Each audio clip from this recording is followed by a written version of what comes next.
Welcome to the Simple Dad iPhone tutorial.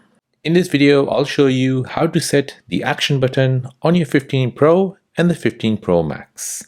So there's a wide variety of functions which the action button can do. So let me show you how to set this on your iPhone 15 Pro or the 15 Pro Max.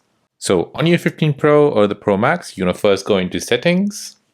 Here you want to scroll down until you see action button. This will be just under general and control center. Go ahead and tap on it. Here you'll come to this screen where it'll basically say no action has been set for the action button. So the action button is right here. Now to set an action button, you want to go ahead and swipe right. And here you'll see all the available functions which you can set as an action button. So the first one is your accessibility. So here you can basically access accessibility features. So if you select accessibility, you can go ahead and tap on choose a feature. And from here, you can go ahead and choose whatever you like.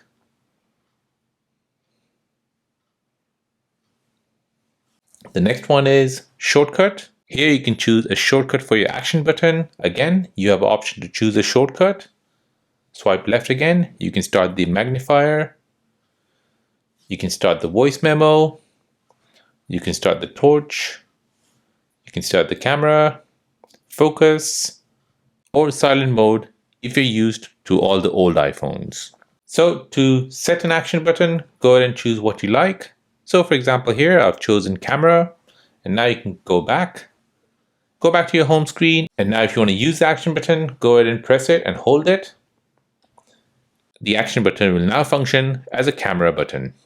And there you go, that is how to set your action button on your 15 Pro or the Pro Max.